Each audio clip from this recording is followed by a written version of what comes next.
آج کا جو موضوع ہے اس نشست کا وہ ہے جوانی میں توبہ کی فضیلت۔ خصوصاً یہ جو نوجوان حضرات بیٹھے ہیں آج خاص طور سے گفتگو ہے۔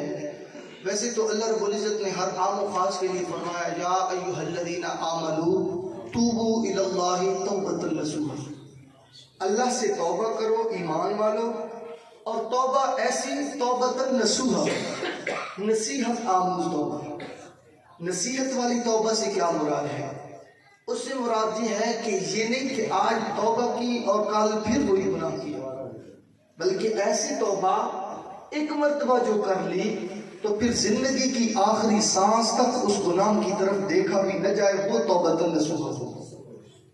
اور پھر رب نے ایک اور جگہ بھی فرمایا وَلِمَنْ خَافَ مَقَامَ رَبِّهِ جَنَّتَانِ، اللہ فرماتے ہیں جو بندہ رب کے سامنے کھڑے ہونے سے ڈرا، یعنی رب کی ذات سے ڈرا، رب کے خوف سے ڈرا، اور دوسروں کے لیے ایک جنت ہوگی، اللہ اسے 2 جنتیں عطا فرمائے گا۔ اللہ رب العزت اسے 2 جنتیں عطا فرمائے گا۔ اس ضمن میں حقیقی ایک پہلو بھی آپ کے سامنے رکھ دوں۔ حضرت امیر المؤمنین حضرت سیدنا عمر فاروق رضی اللہ عنہ کے دور مقدس میں ایک صالح نیک جوان جو مسجد میں آ کے عبادت کرتا تھا جوانی کے عالم میں، اور اچانک ہی اس کی وفات ہو گئی۔ میں اختصار کے ساتھ مضمون اور جو رزلٹ ہے وہ آپ کے سامنے رکھنا چاہتا ہوں۔ اس کا وصال ہو گیا، اور رات کے ایک پہلو میں اسے دفن کر دیا گیا۔ تو جب حضرت سیدنا عمر فاروق رضی اللہ عنہ کو اس بات کا علم ہوا تو آپ نے اس بچے کے والد کو جا کے فرمایا کہ تو نے مجھے کیوں نہیں بلایا اس بندے پروردگار کے جنازے میں، مجھے کیوں نہیں بلایا؟ تو آقا علیہ الصلوۃ والسلام کے اس غلام خاص سیدنا عمر فاروق نے اس کی قبر پہ جا کے اس سے پوچھا، اے مرد مجاہد، اے مرد صالح، اے جوان، تو زندگی میں اپنی جوانی میں نیک اعمال کیا کرتا تھا خدا کے ڈر سے، تو خدا سے جو ڈرتا ہے رب نے اس کے لیے 2 جنتوں کا اعلان کیا، تو بتا تیرے ساتھ کیا ہوا؟ قبر پہ جا کے آپ نے قبر کے اندر جو پڑا ہے اس مجاہد مرد سے سوال فرمایا۔ تو پھر جب آپ وہاں پہنچے تو اس باعمل نوجوان نے قبر کے اندر سے 2 مرتبہ جواب دیا، 1 مرتبہ نہیں 2 مرتبہ جواب دیا، یا امیر المؤمنین، رب نے جو 2 جنتوں کا وعدہ کیا تھا میرے رب نے مجھے وہ 2 جنتیں عطا فرمائیں۔ یہ تاریخ ابن عساکر بہت لمبی ایک تاریخ ہے، اس کے اندر یہ بات موجود ہے۔ یہ مقام ہے نوجوان کی عبادت کا۔ نوجوان جو جوانی کے اندر خدا تعالیٰ اور اس کے محبوب کریم صلی اللہ علیہ وسلم کے فرامین کی بجا آوری کرتا ہے تو اللہ رب العزت پھر اسے یہ مقام عطا کرتا ہے۔ قرآن گواہ ہے کہ اسے پھر 1 جنت نہیں، اسے 2 جنتیں عطا کی جاتی ہیں۔ اور اس کے بعد آقا اس 2 جہاں جناب محمد رسول اللہ صلی اللہ علیہ وسلم نے ارشاد فرمایا قیامت کے دن بندہ اس وقت تک 1 قدم بھی نہیں اٹھا سکے گا جب تک اس نے 5 چیزوں کا سوال کا جواب نہ دے دیا۔ جب تک بندہ 5 سوالوں کے جواب نہیں دے گا اس وقت تک 1 قدم بھی نہیں اٹھا سکے گا۔ کریم آقا نے فرمایا پہلا سوال اس سے یہ پوچھا جائے گا کہ عمر کن کن کاموں میں گزاری تھی، یہ جو زندگی میں نے دی تھی کن کن کاموں میں گزاری تھی۔ دوسرا سوال آقا علیہ السلام نے فرمایا جوانی کن کاموں میں صرف کی تھی۔ یہ جو جوان بیٹھے ہیں خصوصاً ان سے یہ گزارشات ہیں کہ یہ وہ ضرور سنیں کریم آقا کے فرامین۔ آقا علیہ السلام نے فرمایا دوسرا سوال جوانی کن کاموں میں صرف کی۔ تیسرا مال جو تیرے پاس تھا وہ کیسے کمایا تھا، حلال طریقے سے کمایا تھا یا حرام طریقے سے کمایا تھا۔ اور چوتھا جو سوال جو مال کمایا تھا وہ پھر خرچ کہاں کیا تھا، مستورات کے ڈانسوں پر یا کنجر خانے کی نظر کیا تھا جو مال میں نے تجھے عطا کیا تھا، یا خدا کی رضا کے لیے خرچ کیا تھا۔ اور 5واں سوال اپنے علم جو تجھے علم حاصل ہوا، جو تو نے علم حاصل کیا تو اس علم پہ عمل کس قدر کیا تھا۔ یہ 5 سوالوں کے جواب بندہ جب تک نہیں دے گا کملی والے نے فرمایا 1 قدم بھی آگے نہیں بڑھ سکتا۔ ایک اور حدیث پاک کا خلاصہ سماعت فرما لیجئے۔ آقا علیہ الصلوۃ والسلام نے کنز العمال کی حدیث پاک ہے کہ حضور علیہ السلام نے فرمایا جس نوجوان نے لذت دنیا اور اس کے عیش و عشرت کو چھوڑ دیا اور اپنی جوانی میں اللہ پاک کی اطاعت کی جانب پیش قدمی کی تو اللہ پاک اس خوش نصیب کو 72 صدیقین کے برابر ثواب عطا فرمائے. من النبیین والصدیقین والشہداء والصالحین. صدیق وہ مرتبہ ہے جو نبیوں، شہداء اور صالحین کے ساتھ کا صدیقین ہے. قرآن ہے وَمَن يُطِعِ اللَّهَ وَالرَّسُولَ فَأُولَٰئِكَ مَعَ الَّذِينَ أَنْعَمَ اللَّهُ عَلَيْهِم مِّنَ النَّبِيِّينَ وَالصِّدِّيقِينَ وَالشُّهَدَاءِ وَالصَّالِحِينَ. تو اللہ رب العزت کے حبیب نے فرمایا ایک نوجوان جو اللہ کے حضور، اللہ کی ڈر سے خدا اور مصطفیٰ کی اطاعت کرتے ہیں، اللہ اسے 1 نہیں 2 نہیں 10 نہیں 72 صدیقین کے برابر ثواب عطا فرمائے.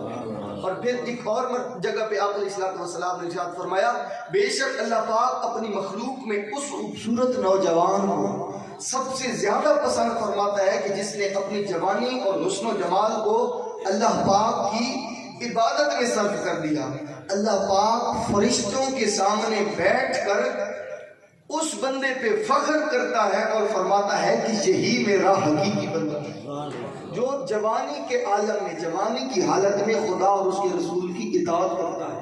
اور پھر ایک اور حدیث پاک کریم آقا نے فرمایا بے شک اللہ پاک اس نوجوان سے محبت فرماتا ہے جس نے اپنی جوانی کو اطاعت خداوندی میں فنا کر دیا. اور پھر یہ جو بزرگ احباب بیٹھے ہیں ہمیں ان سے سبق لینا چاہیے. جو خصوصاً نوجوان حضرات ہیں انہیں یہ سبق لینا چاہیے کہ سنیے کریم آقا صلی اللہ علیہ وسلم نے کیا فرمایا. ترغیب فی فضائل الاعمال، اس میں یہ بات صفحہ نمبر 78 پہ حدیث نمبر 228 اور بہت ہی سبق آموز حدیث پاک. کریم آقا صلی اللہ علیہ وآلہ وسلم نے ارشاد فرمایا اپنی جوانی میں عبادت کرنے والا نوجوان، اپنی جوانی میں عبادت کرنے والے نوجوان کو بڑھاپے میں عبادت کرنے والے بوڑھے پر ایسے فضیلت حاصل ہے. ایک بندہ ہے جو نوجوان ہے، جوانی میں عبادت کرتا ہے، اور ایک بوڑھا ہے جو بڑھاپے میں آ کے اسے خدا کا خوف آتا ہے اور وہ مسجد کی پہلی صف میں بیٹھنے والا بنتا ہے. تو وہ جو نوجوان تھا اس نوجوان کو بزرگ پہ اس طرح فضیلت حاصل ہے، کملی والے نے فرمایا جس طرح تمام نبیوں میں مجھے فضیلت حاصل ہے. یہ بات کوئی چھوٹی نہیں ہے اگر کوئی سمجھے تو. بوڑھوں کی عبادت پر نوجوان کی عبادت کو اس طرح فضیلت دی گئی ہے جس طرح 1,24,000 پیغمبروں میں سید الانبیاء کو فضیلت دی گئی ہے. یہ تھوڑا انعام نہیں ہے نوجوانوں، توجہ کرو اس بات پہ. یہ کوئی تھوڑا سا انعام نہیں ہے، یہ ان بندوں پہ انعام ہوتا ہے، اور خدا جوانی میں ان بندوں کو یہ انعام عطا فرماتا ہے جن بندوں پہ خدا راضی ہو جاتا ہے.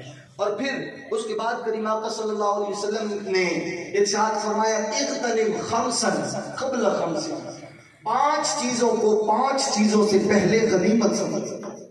آقا علیہ السلام نے فرمایا اغتنم خمسا قبل خمس، 5 چیزوں کو 5 چیزوں سے پہلے غنیمت سمجھو. قریب آقا نے فرمایا شبابوں کا قبل حرم، پہلی چیز اپنی جوانی کو بڑھاپے سے پہلے غنیمت سمجھو. کیونکہ وہ حضرت مولانا جامی علیہ رحمہ کا ایک قول ہے غالباً، آپ فرماتے ہیں کہ اے نوجوان اپنی جوانی میں خدا کو سجدے کر لے، ورنہ میں نے دیکھا ہے کہ بڑھاپے میں خدا سجدوں کی توفیق بھی چھین لیتا ہے. دیکھیں نا کئی احباب کوئی کس وجہ سے معذور ہو گیا ہے، معذوری کے عالم میں ہوتے ہیں لوگ، اس وجہ سے وہ فرماتے ہیں کہ جوانی میں سجدے خدا کو کر لو، یہ نہ ہو کہ بڑھاپے میں اللہ رب العزت تم سے سجدے کی توفیق بھی چھین لے. جوانی کو غنیمت سمجھے. پھر آقا علیہ السلام نے فرمایا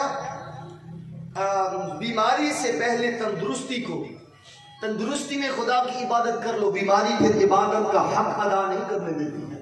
پھر آقا علیہ السلام نے فرمایا، اس کے بعد آقا علیہ السلام نے فرمایا فراغت قبل شغلک، فراغت کو مشغولیت سے پہلے غنیمت سمجھو. اگر فری ہو تو خدا اور اس کے رسول کو راضی کر لو. کل ذمہ داریاں سر پہ آ گئی، گھر کی ذمہ داری، بیوی کی ذمہ داری، بچوں کی ذمہ داری، معاشرے کی ذمہ داری، ڈیوٹیوں کی ذمہ داری.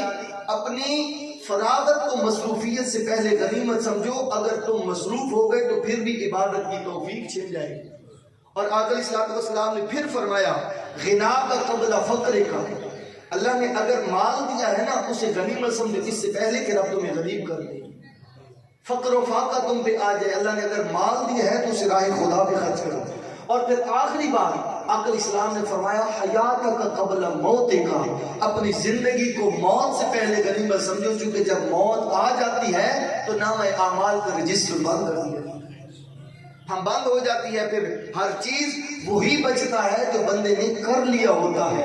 اور نوجوانی میں بندہ ایک وقت میں جتنی عبادت کر لیتا ہے نا، بڑھاپے میں بندہ دن میں بھی اتنی نہیں کر سکتا ہے۔ تو عقل اسلام نے فرمایا اسے غنیمت سمجھو اس بات کو بھی۔ اور اسی ضمن میں بہت ہی اہم بات جو بتانا ضروری ہے کہ نوجوانوں کے لیے یہ ایک اور سبق ہے جو علامہ زین الدین عبد الرحمن ابن رجب حنبلی آپ نے ایک سبق دیا، فرماتے ہیں جوانی میں عبادت کرنے کے متعلق آپ نے جو ارشاد فرمایا ہے، آپ فرماتے ہیں جس نے اللہ پاک کو اس وقت یاد رکھا جب وہ جوان اور تندرست تھا، اللہ پاک اس کا اس وقت خیال رکھے گا جب وہ بوڑھا اور کمزور ہو جائے گا۔ یہ کتنا بڑا لمحہ فکری اور کیسا جملہ دیا ہے کہ جو اپنے آپ کو جو جوانی کے عالم میں خدا کو یاد رکھتا ہے نا، خدا بڑھاپے میں پھر اسے یاد رکھے گا۔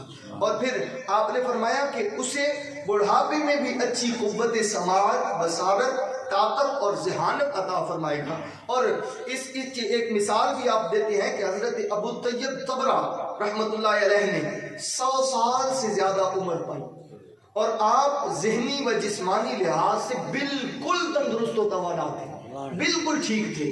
تو آپ سے کسی نے پوچھا کہ آپ کی عمر اتنی زیادہ اور صحت کا راز کیا ہے؟ تو حضرت ابو طیب طبرہ رحمۃ اللہ علیہ آپ نے فرمایا میں نے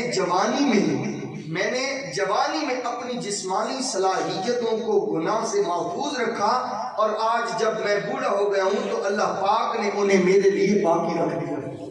میں نے جوانی میں اپنی جسمانی جتنی بھی توانائیاں میری تھیں جوانی میں نے اللہ کی راہ میں صرف کر دی ہیں، تو آج اللہ نے ان توانائیوں کو میرے لیے باقی رکھ دی ہے تاکہ میں کبھی بھی کسی جگہ پہ معذور نہ ٹھہروں۔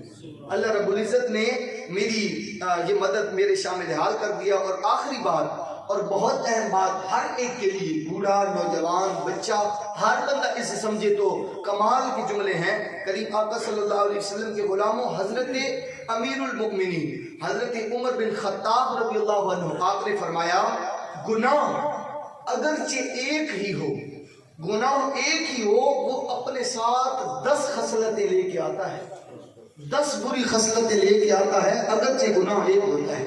آپ نے فرمایا پہلا، جب بندہ گناہ کرتا ہے نا تو اللہ پاک کو غصہ دلاتا ہے، اللہ پاک کو غصہ دلاتا ہے گناہ کر کے، حالانکہ وہ رب کریم اس بندے پر غصہ کرنے پر قادر بھی ہوتا ہے، پتہ بھی ہے کہ غصہ کرنے پر قادر ہے، پھر بھی خدا کو چڑھاتا ہے گناہ کر کے۔ یہ خصلت ہے بری گناہ کی۔ اور دوسری آپ نے فرمایا وہ گناہ کر کے، بندہ جو گناہ کرتا ہے وہ گناہ کر کے ابلیس لعین کو خوش کر رہا ہوتا ہے، یہ دوسری خصلت ہے گناہ کی۔ اور تیسری فرمایا جنت سے دور ہو جاتا ہے وہ بندہ جو گناہ کرتا ہے۔ اور چوتھی آقا علیہ الصلوۃ والسلام کی اس یار خاص نے فرمایا جہنم کے قریب آ جاتا ہے جو بندہ گناہ کرتا ہے۔ اور پانچویں فرمایا وہ اپنی سب سے پیاری چیز یعنی اپنی جان کو تکلیف دے رہا ہوتا ہے جب وہ گناہ کرتا ہے۔ چھٹی آپ نے فرمایا وہ اپنے باطن کو بھی ناپاک کر بیٹھتا ہے حالانکہ وہ پاک ہوتا ہے، باطن کو پاک ہے نا ہر ایک کا، لیکن وہ خود گناہ کر کے اپنے باطن کو پلید کر رہا ہوتا ہے۔ اور ساتویں بات آپ نے فرمایا وہ اعمال لکھنے والے فرشتوں کو بھی ایذا دے رہا ہوتا ہے۔ جو بندہ گناہ کرتا ہے تو فرشتے تو اس کے برے اعمال بھی لکھتے ہیں اور گناہ بھی لکھتے ہیں نا، وہ فرشتوں کو بھی تکلیف دے رہا ہوتا ہے کہ انہیں مجبور کرتا ہے کہ تم میرے گناہ لکھو۔ یہ 8ویں خصلت تھی۔ اور 9ویں زمین و آسمان اور تمام مخلوق کو اپنی نافرمانی پر گواہ بنا دیتا ہے، یہ بھی گناہ کی 9ویں خصلت ہے۔ اور 10ویں وہ تمام انسانوں سے خیانت اور رب العالمین کی بھی نافرمانی کر رہا ہوتا ہے جب وہ گناہ کرتا ہے۔ یہ 10 خصلتیں، گناہ ایک ہوتا ہے بظاہر بندہ ایک گناہ کر رہا ہوتا ہے، کسی کی پیٹھ پیچھے چغلی کر رہا ہوتا ہے تو ایک گناہ کر رہا ہوتا ہے، لیکن اس میں 10 خصلتیں، بری خصلتیں پوشیدہ ہوتی ہیں۔ جب کسی کا گلہ کر رہا ہوتا ہے، کسی کا شکوہ کر رہا ہوتا ہے، منافقت کر رہا ہوتا ہے، مخالفت کر رہا ہوتا ہے، زنا کر رہا ہوتا ہے، عریانی کر رہا ہوتا ہے، کسی کی ماں بہن بیٹی کی طرف دیکھ رہا ہوتا ہے، کسی کے مال پہ نظر رکھے ہوئے ہوتا ہے، کسی کا مال کھا رہا ہوتا ہے، امانت میں خیانت کر رہا ہے، الغرض جتنے بھی گناہ ہیں، جب بھی بندہ کوئی گناہ کر رہا ہے تو بظاہر ایک کر رہا ہے، لیکن یاد رکھیں کہ ایک کے ضمن میں وہ 10 بری خصلتیں اور بھی کر رہا ہوتا ہے، یعنی ایک کے بدلے میں وہ 11 گناہوں کا عذاب اپنے سر لے رہا ہے۔ اللہ رب العزت ہم سب کو عمل خالص کی توفیق عطا فرمائے۔ وما علیہ الا البلاغ۔